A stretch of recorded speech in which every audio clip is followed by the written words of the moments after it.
Hey guys, I'm here with Hazel's baby, Ellie, and Hazel pointed out that it was funny that her baby's name is Ellie and our book was written by Ellie, so we decided that Ellie could be in the video today. So I know that she's not a cute animal, but she's a cute baby doll. Anyway, we're gonna read 85 to 97. You can see I'm at school again, and it's because my Wi-Fi at home is like the worst. I think it's worse now than it's ever been before, and I'm assuming that's just because like everyone's using the AT&T Wi-Fi, but it's freaking terrible. So I'm at school. Okay, so if you remember last time we read, Ellie talked about their friend who like died, and he decided to just like kind of turn himself in, and he asked them to say a prayer for him after he was gone, and they forgot, which was pretty brutal. And then he talked about how it's winter. He had the surgery on his foot, so if you didn't catch that, he had a sack of pus on the bottom of his foot, and the doctor cut it open basically. And like when I read that the first time, I was like, why the heck would they even do surgery on prisoners in concentration camp? I thought that was super weird. It seemed contradictory to a lot of the other things that they did, but they did.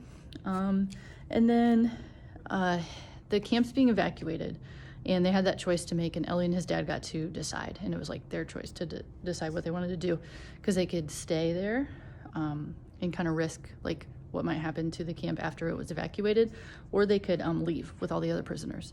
And they decided to leave. And very briefly, he said that if they had stayed, they would have been like basically been out. Like 2 days later, the Russians came and rescued the people who were left behind. So they made the wrong choice, but they didn't know. And then they're leaving, they're marching out, walking out, they're going somewhere. So keep in mind that it's January, it's snowing. He's just had surgery on his foot 2 days prior. He can't get a shoe on. He's got a blanket wrapped around his foot. And, you know, they haven't eaten hardly anything for months. So they're about to walk out of there in those conditions, which is pretty rough. So we're on 85, and we're going to 97. Okay. An icy wind was blowing violently, but we marched without faltering. The SS made us increase our pace. Faster, you tramps, you flea-ridden dogs. Why not? Moving fast made us a little warmer. The blood flowed more readily in our veins. We had the feeling of being alive. Faster, you filthy dogs. We were no longer marching, we were running, like automatons. The SS were running as well, weapons in hand. We looked as though we were running from them. The night was pitch black. From time to time, a shot exploded in the darkness. They had orders to shoot anyone who could not sustain the pace. Their fingers on the triggers, they did not deprive themselves of the pleasure. If one of us stopped for a second, a quick shot eliminated the filthy dog. I was putting one foot in front of the other like a machine. I was dragging this emaciated body that was still such a weight. If only I could have shed it. Though I tried to put it out of my mind, I couldn't help thinking that there were two of us, my body and I hated that body. I kept repeating to myself, don't think, don't stop, run. Near me, men were collapsing into the dirty snow. Gunshots. A young boy from Poland was marching beside me. His name was Zalman. He'd worked in the electrical material depot in Buna. People mocked him because he was forever praying or meditating on some Talmudic question. For him, it was an escape from reality, from feeling the blows. All of a sudden, he had terrible stomach cramps. My stomach ached, he whispered to me. He couldn't go on. He had to stop a moment. I begged him. Wait a little, Zalman. Soon we will all come to a halt. We cannot run like this to the end of the world. But while running, he began to undo his buttons and yelled to me, I can't go on. My stomach is bursting. Make an effort, Zalman. Try. I can't go on, he groaned. He lowered his pants and fell to the ground. That is the image I have of him. I don't believe that he was finished off by an SS, for nobody had noticed. He must have died, trampled under the feet of the thousands of men who followed us. I soon forgot him. I began to think of myself again. My foot was aching. I shivered with every step. Just a few more meters and it will be over. I'll fall. A small red flame, a shot. Death enveloped me. It suffocated me, stuck to me like glue. I felt I could touch it. The idea of dying, of ceasing to be, began to fascinate me. To no longer exist, to no longer feel the excruciating pain in my foot, to no longer feel anything, neither fatigue nor cold, nothing. To break rank, to let myself slide to the side of the road. My father's presence was the only thing that stopped me. He was running next to me, out of breath, out of strength, desperate. I had no right to let myself die. What would he do without me? I was his sole support. These thoughts were going through my mind as I continued to run, not feeling my numb foot, not even realizing that I was still running, that I still owned a body that galloped down the road among thousands of others. When I became conscious of myself again, I tried to slow my pace somewhat, but there was no way. These human waves were rolling forward and would have crushed me like an ant. By now, I moved like a sleepwalker. I sometimes closed my eyes, and it was like running while asleep. Now and then, someone kicked me violently from behind, and I would wake up. The man in back of me was screaming, "Run faster. If you don't want to move, let us pass you." But all I had to do was close my eyes to see a whole world pass before me, to dream of another life. The road was endless. To allow oneself to be carried by the mob, to be swept away by blind fate. When the SS were tired, they were replaced. But no one replaced us. Chilled to the bone, our throats parched, famished, out of breath, we pressed on. We were the masters of nature, the masters of the world. We had transcended everything, death, fatigue, our natural needs. We were stronger than cold and hunger, stronger than the guns and the desire to die, doomed and rootless, nothing but numbers. We were the only men on earth. At last the morning star appeared in the gray sky. A hesitant light began to hover on the horizon.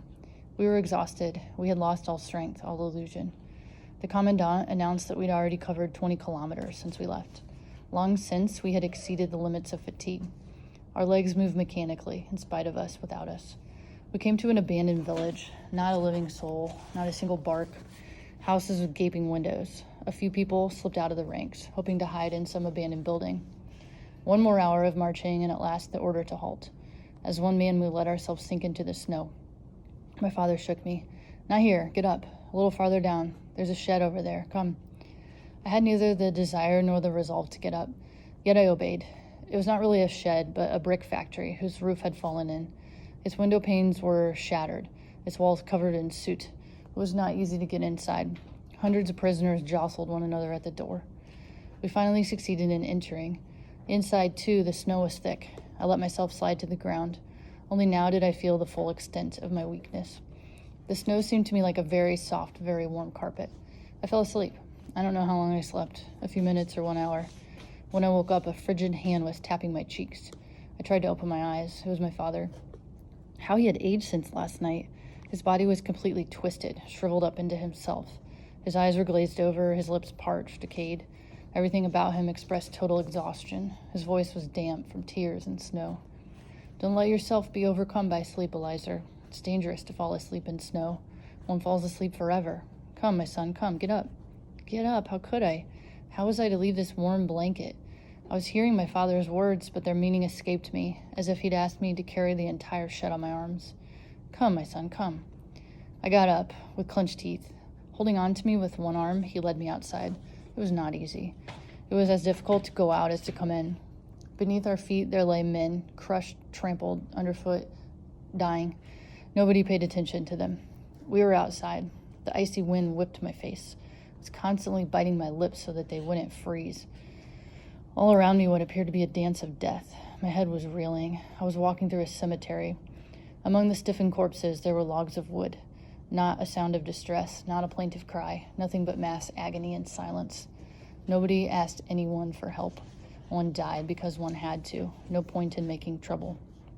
I saw myself in every stiffened corpse. Soon I wouldn't even be seeing them anymore. I would be one of them. A matter of hours. "Come, Father, let's go back to the shed." He didn't answer. He was not even looking at the dead. "Come, Father, it's better there. You'll be able to lie down. We'll take turns. I'll watch over you and you'll watch over me. We won't let each other fall asleep. We'll look after each other." He accepted. After trampling over many bodies and corpses, we succeeded in getting inside. We let ourselves fall to the ground. "Don't worry, son. Go to sleep. I'll watch over you." "You first, Father. Sleep." He refused. I stretched out and tried to sleep, to doze a little, but in vain. God knows what I would have given to be able to sleep a few moments. But deep inside, I knew that to sleep meant to die. Something in me rebelled against that death. Death, which was settling in all around me, silently, gently. It would seize upon a sleeping person, steal into him and devour him bit by bit. Next to me, someone was trying to awaken his neighbor, his brother perhaps, or his comrade, in vain. Defeated, he lay down too, next to the corpse, and also fell asleep. Who would wake him up? Reaching out with my arm, I touched him. Wake up. One mustn't fall asleep here. He half opened his eyes. No advice, he said, his voice a whisper. I'm exhausted. Mind your business. Leave me alone. My father, too, was gently dozing. I couldn't see his eyes. His cap was covering his face. Wake up, I whispered in his ear. He awoke with a start. He sat up, bewildered, stunned, like an orphan. He looked all around him, taking it all in as if he had suddenly decided to make an inventory of his universe, to determine where he was and how and why he was there. Then he smiled. I shall always remember that smile. What world did I come from? Heavy snow continued to fall over the corpses. The door of the shed opened. An old man appeared. His mustache was covered with ice. His lips were blue. It was Rabbi Elihu, who had headed a small congregation in Poland. A very kind man, beloved by everyone in the camp, even by the capos and the Blockel test. Despite the ordeals and deprivations, his face continued to radiate his innocence. He was the only rabbi whom nobody ever failed to address as rabbi in Buna. He looked like one of those prophets of old, always in the midst of his people when they needed to be consoled. And strangely, his words never provoked anyone. They did bring peace. As he entered the shed, his eyes, brighter than ever, seemed to be searching for someone. Perhaps someone here has seen my son? He had lost his son in the commotion. He had searched for him among the dying to no avail. Then he had dug through the snow to find his body, in vain. Top of 91. For 3 years, they'd stayed close to one another. Side by side, they'd endured the suffering, the blows. They'd waited for their ration of bread, and they had prayed. 3 years, from camp to camp, from selection to selection. And now, when the end seemed near, fate had separated them. When he came near me, Rabbi Elihu whispered, "It happened on the road. We lost sight of one another during the journey. I fell behind a little, at the rear of the column. I didn't have the strength to run anymore, and my son didn't notice. That's all I know. Where has he disappeared? Where can I find him? Perhaps you've seen him somewhere?" "No, Rabbi Elihu, I haven't seen him." And so he left as he had come, a shadow swept away by the wind. He'd already gone through the door when I remembered that I had noticed his son running beside me. I had forgotten, and so had not mentioned it to Rabbi Elihu. But then I remembered something else. His son had seen him losing ground, sliding back to the rear of the column. He had seen him, and he had continued to run in front, letting the distance between them become greater. A terrible thought crossed my mind. What if he'd wanted to be rid of his father? He had felt his father growing weaker and, believing that the end was near, had thought by this separation to free himself of a burden that could diminish his own chance for survival. It was good that I had forgotten all that, and I was glad that Rabbi Elihu continued to search for his beloved son. And in spite of myself, a prayer formed inside me, a prayer to this God in whom I no longer believed. "O God, Master of the universe, give me the strength never to do what Rabbi Elihu's son has done." There was shouting outside in the courtyard. Night had fallen, and the SS were ordering us to form ranks. We started to march once more. The dead remained in the yard, under the snow, without even a marker, like fallen guards. No one recited Kaddish over them. Sons abandoned the remains of their fathers without a tear. On the road, it snowed and snowed. It snowed endlessly. We were marching more slowly. Even the guards seemed tired. My wounded foot no longer hurt, probably frozen. I felt I had lost that foot. It had become detached from me like a wheel fallen off a car. Never mind. I had to accept the fact I would have to live with only one leg. The important thing was not to dwell on it, especially now. Leave those thoughts for later. Our column had lost all appearance of discipline. Everyone walked as he wished, as he could. No more gunshots. Our guards surely were tired.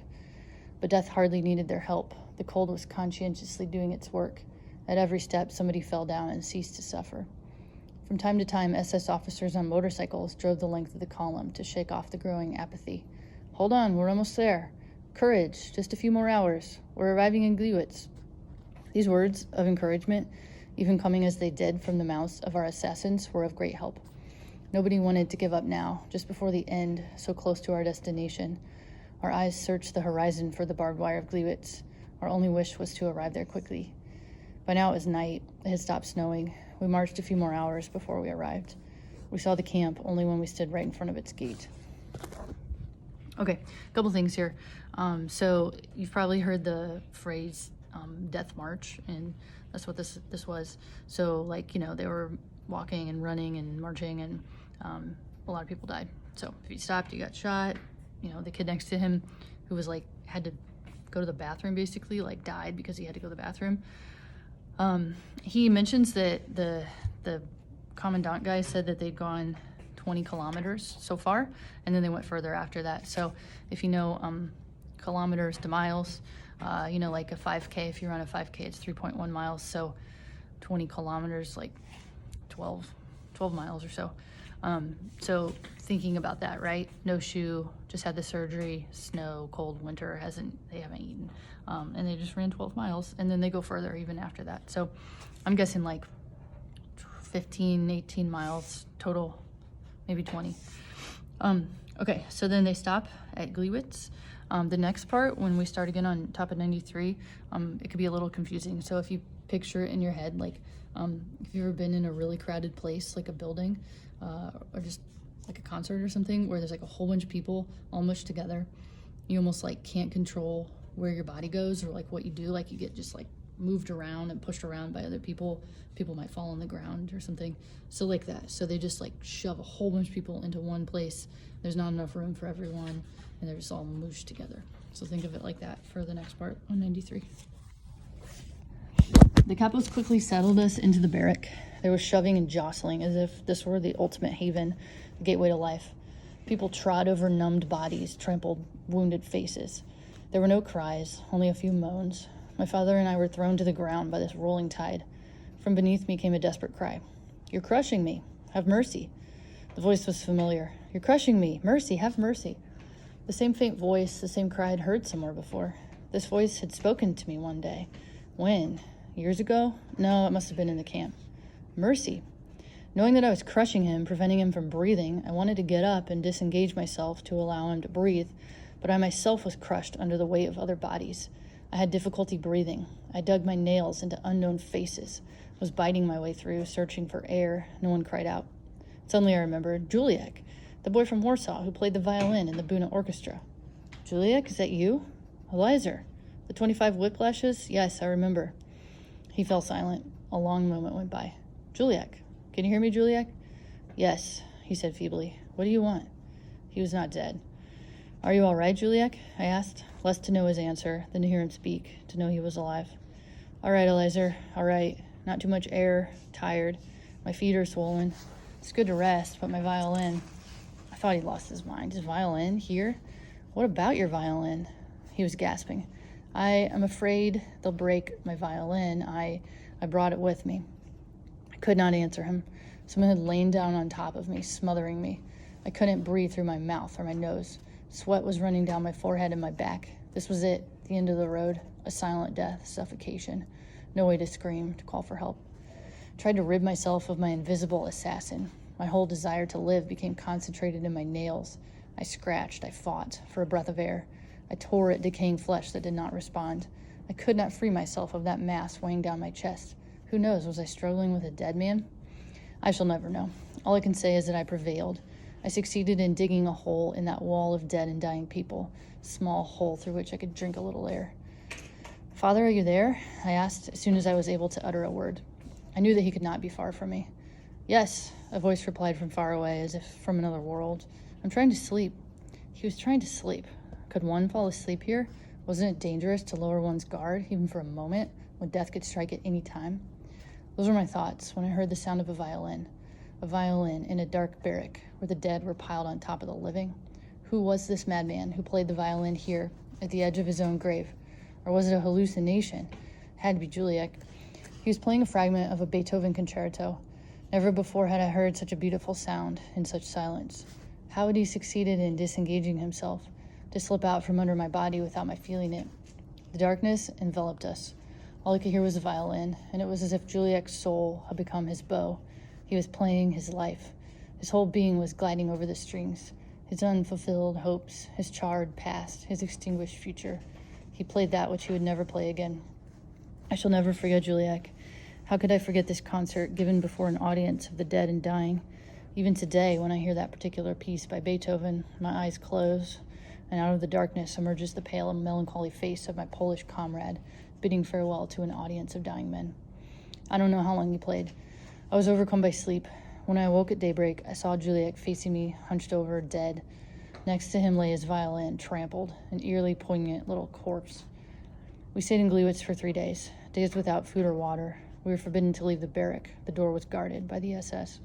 I was hungry and thirsty. I must have been very dirty and disheveled, to judge by what the others looked like.